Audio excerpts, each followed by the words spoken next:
사도신경으로 신앙 고백 드립니다. 나는 전능하신 아버지 하나님 천지의 창조주를 믿습니다. 나는 그의 유일하신 아들 우리 주 예수 그리스도를 믿습니다. 그는 성령으로 잉태되어 동정녀 마리아에게서 나시고 본디오 빌라도에게 고난을 받아 십자가에 못 박혀 죽으시고 장사된 지 사흘 만에 죽은 자 가운데서 다시 살아나셨으며 하늘에 오르시어 전능하신 아버지 하나님 우편에 앉아 계시다가 거기로부터 살아있는 자와 죽은 자를 심판하러 오십니다. 나는 성령을 믿으며 거룩한 공교회와 성도의 교제와 죄를 용서받는 것과 몸의 부활과 영생을 믿습니다. 아멘. 하나님 말씀 함께 보겠습니다. 요한복음 11장 주일날 우리 나눈 말씀 가운데 요한복음 11장 오늘 15절 말씀을 함께 읽겠습니다. 15절을 한 목소리로 같이 요한복음 11장 15절 말씀 한 목소리로 같이 말씀을 받습니다. 시작. 내가 거기 있지 아니한 것을 너희를 위하여 기뻐하노니 이는 너희로 믿게 하려 함이라. 그러나 그에게로 가자 하시니. 아멘. 주일날 우리가 함께 주님의 시간, 주님의 계획이라는 제목으로 말씀을 나눴는데 이 말씀을 우리가 적용하면서 또 말씀대로 살아가는 은혜를 받았으면 좋겠습니다. 살아가면서 우리들이 제일 그 마음속에 공허하다든지 힘든 것 중에 하나가 문제가 생기고 사건이 생기고 또 기도 제목이 있는데 그거를 간절히 기도하고 또 상황적으로 볼 때도 이루어져야만 되는 이런 상황임에도 불구하고 내 뜻대로 되지 않고 내가 바라고 내가 소원하고 내가 기도했던 그 계획대로 그 시간에 그 일들이 이루어지지 않는 경우들, 그럴 때 우리가 어떤 마음으로 어떻게 살아가야 되느냐는 대단히 중요한 우리의 삶의 문제가 되는 것이죠.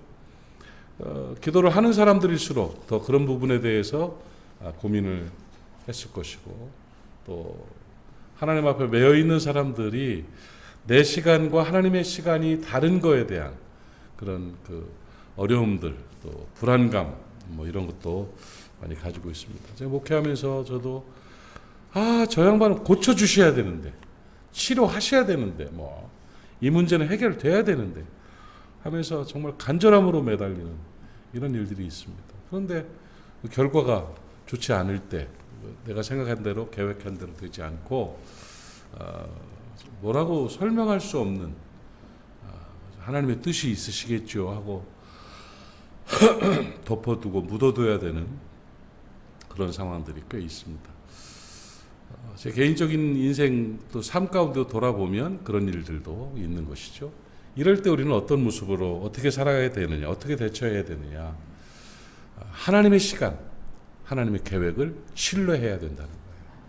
하나님의 시간과 하나님의 계획은 내가 계획한 것과 내 시간을 넘어서는 엄청난 은혜가 있고 하나님의 뜻이 담겨 있다는 것을 기억하는 우리가 됐으면 좋겠습니다.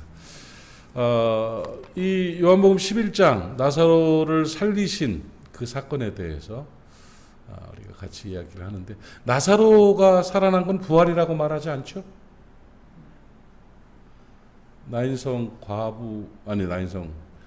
그렇죠. 과부의 아들이 살아난 걸 부활이라고 하나요?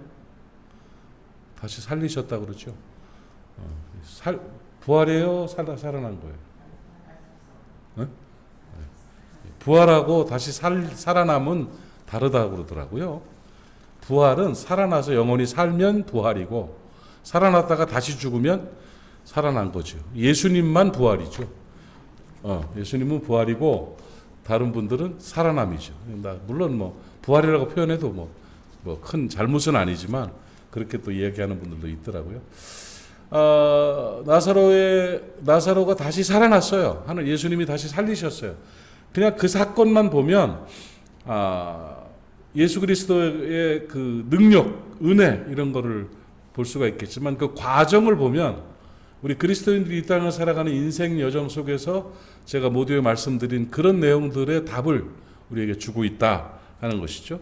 나사로의 병듦과 나사로의 죽음과 나사로의 살리심에 나타나는 그러한 교훈들이 뭐가 있느냐.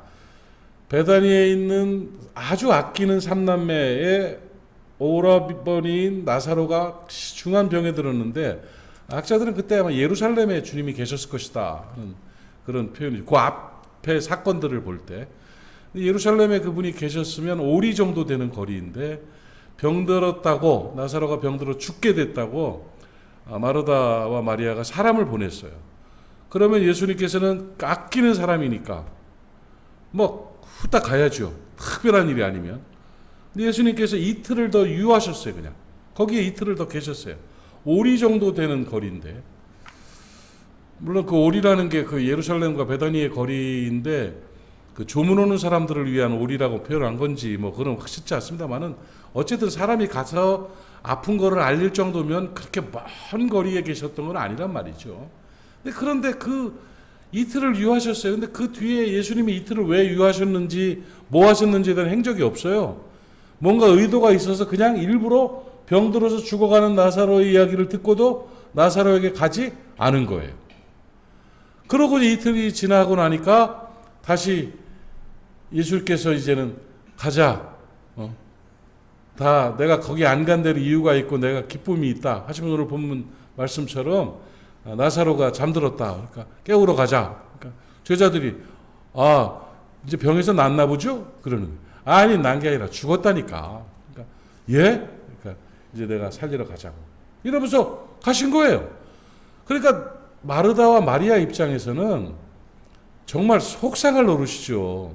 그렇게 믿었던 주님께서 특별한 일이 있다는 소식도 못 들었는데, 아니 그렇게 오빠가 죽는다고 연락을 했는데도 불구하고 이틀을 미기적거리다가 이에 보니까 오빠가 죽었단 말이야. 통곡을 합니다. 이제 막 장례식을 하는 그런 상황에서 예수께서 오셨다는 소식이 들려져요. 참 의아하신 분이야. 왜 그러셨을까? 너무 속상한 거예요. 그래가지고 쪼르르 쫓아갑니다. 마리아는 가지도 않아요. 마르다가 가가지고 주님 발 앞에 엎드려 막 울면서 기도하니까 막 맞이하니까 예수께서 부활이요 생명이다 막 그러면서 말씀해. 그래요, 네가 죽은 자가 산 걸 믿느냐? 예, 믿어요. 그러나 이 다음에 마지막 때에 다시 살 걸 믿습니다 하면서 막 이상한 소리도 하고 막 그래. 그러면서 툭 하는 말이 주님이 계셨으면 안 죽었을 텐데요. 이게 원망이에요. 왜 안 오셨냐 이거야. 왜 안 오셨냐. 그러고 난 다음에 부활을 얘기하시고 그 다음에 마리아가 또 쫓아갔습니다. 가가지고는 똑같은 소리 합니다. 왜 안 오셨냐고. 주님이 여기 계셨으면 내 오라버니가 죽지 않았을 것입니다. 뭐 이러면서 탄식을 하고 원망을 합니다. 주님의 시간과 나의 시간에 차이가 있는 거죠. 그 주님께서 왜 늦게 오셨는지에 대해서, 왜 이 일을 해결하지 않는지에 대해서 원망하면서 불안감을 가지고 있는 그런 상황입니다. 이때 여러분 우리가 맞이하는 그때 그냥 철저하게 주님의 시간을 신뢰하고 주님의 계획이 있으시다는 사실을 믿고 살아가면 역사가 나타나고 더 좋은 걸 채워주시는 은혜가 임하는 줄로 믿습니다. 주님의 시간 속에는 주님의 계획이 있습니다. 주님의 타이밍이 있습니다. 내가 원하고 내가 바라는 것이 아닌 하나님 앞에서 더 좋은 일로 채워져 가는 그러한 주님의 타이밍이 있다. 그분의 계획과 그분의 시간이 옳다는 걸 알아야 됩니다. 예수님은 이 사건에 대해서 설명을 해주십니다. 4절에 보면 이 병은 죽을 병이 아니라 하나님의 영광을 위한 병이다 이렇게 얘기합니다. 뭔가 하나님을 드러내고 하나님의 뜻을 이루려는 그런 병이 바로 이 병이라는 거예요. 그리고 우리가 함께 읽은 말씀 중에 너희가 믿게 하려 함이다. 너에게 믿음을 주. 그러니까 두 가지, 하나님께 영광을 돌리는, 하나님 앞에 영광이 되는 그런 은혜를 주기 위한 하나님의 시간, 하나님의 계획이었고, 또 제자들과 마르다와 마리아 또 많은 사람들에게 주님을 향한 믿음을 크게 하려는 그러한 계획이 있으셨다는 거죠. 그 계획 중에 믿음을 키운다는 계획을 여러분 그냥 가만히 생각해도 그렇지 않습니까? 주님께서는 그들의 믿음을, 주님을 향한 믿음을 키우기 위해서 주님의 시간을 가졌다, 딜레이 시켰다는 거죠. 병들었던 나사로를 살려주는 건 큰 은혜죠. 그러나 병들었던 나사로를 살렸다는 것이 예수님을 향한 능력에 대한 믿음의 10을 줬다면 죽었던 나사로를 살리는 것은 100의 은혜가 있던 거지요. 그러니까 믿음이 더 커지는 거죠. 사실 그때 그 당시에 있던 사람들은 제한적인 믿음의 경계가 있다고 제가 지난주에 말씀드렸어요. 경계가 있었어요. 주님이 계셨으면 병들어 죽지 않았을 거 아닙니까? 죽음이라는 선이 있었어요. 아픈 건 고칠 수 있었는데 죽었으니 어쩔 수 없지 않느냐 이거죠. 그러니까 거기 있던 사람 중에 하나도 소경의 눈을 뜨게 한 이 사람이 그 사람을 죽지 않게 할 수는 없었더냐? 죽었으니까 손댈 수 없다는 거죠.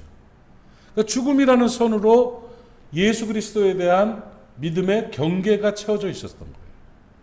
그걸 주님이 부수신 거죠. 병든 자만 고치는 주님이 아니라 죽은 자를 살리는 주님이라는 거죠. 아멘. 예수 그리스도의 하나님의 능력에는 제한이 있을 수가 없습니다, 여러분. 그런데 사람들의 인식은 그거예요. 우리도 가끔 그렇습니다. 계획 다 세워놓고 그 계획 안에서만 하나님이 역사하실 걸로 착각을 하는 거예요. 그런 거 많아요. 그러니까 계획을 넘어서고 우리의 믿음의 제한된 한계를 넘어서는 믿음의 능력들을 구하지 않는 경우들. 틀렸네. 끝났네. 이런 경우들이 얼마나 많은지 몰라요. 인생을 살아가면서 똑같습니다. 내가 하나님 앞에서 하나님의 특별한 말씀이 있고 명령이 있고 하나님의 뜻이 계시다면 계산 속에 갇혀 계신 하나님이 아니라 그거를 넘어서는 그 제한을 부수신 하나님의 역사하심을 믿어드리는 은혜가 있어야 된다는 것이죠. 그리스도께서는 이걸 보여주신 거예요.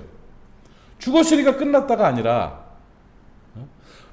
병들었을 때 고쳐주시지 죽었으니까 끝났습니다가 아니라 죽음 이후에 살리시는 역사도 있다는 것을 보이셔서 사람들을 놀랍게 했습니다.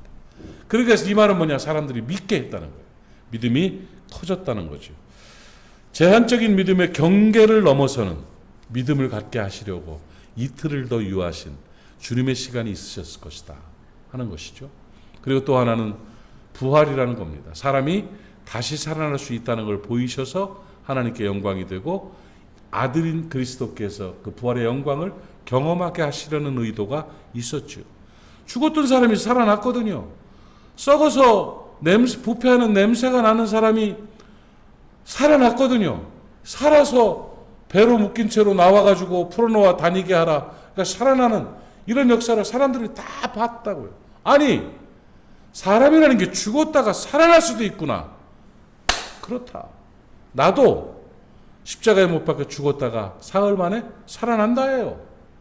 예수 그리스도께서 살아나신 것은 사람이 살아날 수 있다는 것을 보여주신 은혜가 되고 이것을 보여준 예표가 바로 나사로가 죽었던 나사로가 살아난 거지요. 그리고 하나님께 영광이 되는 것입니다. 부활의 믿음을 갖게 하시려는 그리스도의 계획 있으셨죠. 그 부활의 예표로서의 나사로를 또 사용하신 그런 은혜가 있는 것입니다. 하나님의 영광, 너희의 믿음, 이게 바로 주님의 계획이셨죠. 제한적인 믿음의 틀을 부수고 큰 믿음을 주시려는 주님의 시간, 부활의 능력을 보여주심으로 부활의 예표로 하나님께 영광을 돌리려는 주님의 계획, 주님의 시간이 있으셨다는 것입니다. 그 사랑이, 그 계획이 가장 적절한 주님의 시간에 우리에게 나타나는 것입니다. 이와 비슷한 사건들은 늘 우리 주변에서 나타나게 됩니다. 나의 시간과 나의 계획과 전혀 다른 결과가 나타난다 할지라도 두려워하지 마십시오. 하나님을 믿는 믿음 안에서 하나님의 계획을 바라보십시오. 주님의 시간을 신뢰하십시오. 그리고 그 주님의 시간 안에서 믿음이 커지고 주 앞에 더 큰 영광을 돌리는 존귀한 은혜가 있기를 간절히 바랍니다. 로마서 8장 28절은 우리에게 큰 힘이 됩니다. 하나님을 사랑하는 자 곧 그 뜻대로 부르심을 입은 자들에게는 모든 것이 합력하여 선을 이루느니라. 그 은혜가 우리에게 있기를 바랍니다. 기도합시다. 하나님 아버지 은혜를 감사합니다. 나사로 사건을 통해서 우리에게 크고 놀라운 은혜를 주셔서 감사합니다. 그동안 가지고 있었던 제한적 믿음의 경계를 부숴주셔서 감사합니다. 아버지, 나의 시간과 나의 계획이 우선이 아니라 주님의 계획과 주님의 시간이 우선임을 알게 하시니 감사하고 받아들여 믿게 하시니 감사합니다. 하나님을 사랑하는 우리들에게 합력하여 선을 이루는 역사가 온전히 나타나게 하여 주시옵시고 삶의 현장에서 늘 주님의 계획과 주님의 시간을 믿음으로 말미암아 큰 역사를 경험하는 복된 하나님의 사람들 되게 해 주시옵소서. 오늘도 우리 모리아 가족들을 축복합니다. 어린아이부터 노년에 이르기까지, 부산에 있거나 타지에 있거나 해외에 있는 모든 사람들에게 이르기까지 하나님 기억하여 주시어서 오늘도 안전하게 하옵소서. 오늘도 건강하게 하옵소서.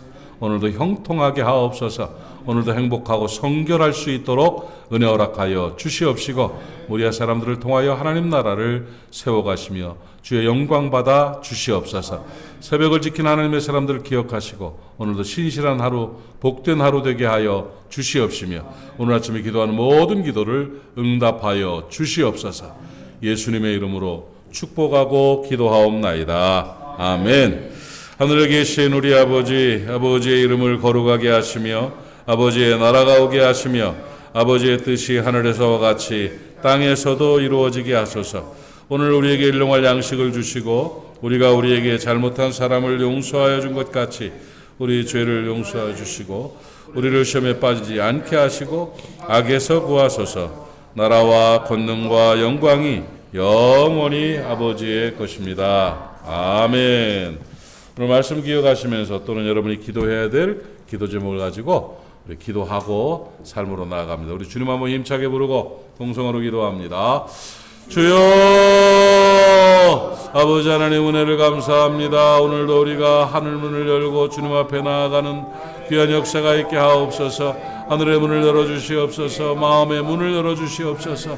입술을 열어주시고 기도의 문을 열어주시고 역사를 이루어 주시어서 우리 기도가 하늘 보좌에 상달되게 하시고 응답되게 하시고 우리의 기도가 주님 앞에서 영광되게 하옵시며 하나님이여 간증거리들이 될 수 있도록 인도해 주옵소서. 기도해야 될 사람들, 중보해야 될 역사, 기도의 제목들이 깨달아지게 하시며 온전히 기도함으로 말미암아 주의 능력을 경험하는 은혜가 있게 하여 주옵소서. 주님의 시간과 주님의 계획을 신뢰하는 우리가 되게 하여 주시옵시고 믿음으로 주님 앞에서 영광 돌리게 하여 주시옵시고 아픈 이들을 치료하여 주시옵시며 교회의 부흥을 허락하여 주시옵시고 아버지 하나님의 양육 강사들을 통하여 하나님의 역사를 이루어 주시옵시며 주의 종들이 성령의 충만함을 받고 아버지 하나님 앞에 영광 돌리게 하시고 큰 역사를 이루어내는 복된 하나님의 사람들로 삼아 주시기를 간절히 바라옵고 원하옵나이다. 하나님 인도하여 주시옵소서.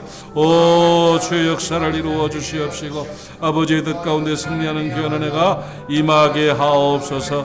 성령으로 충만하게 하시고 아버지의 뜻을 이루어 주옵소서.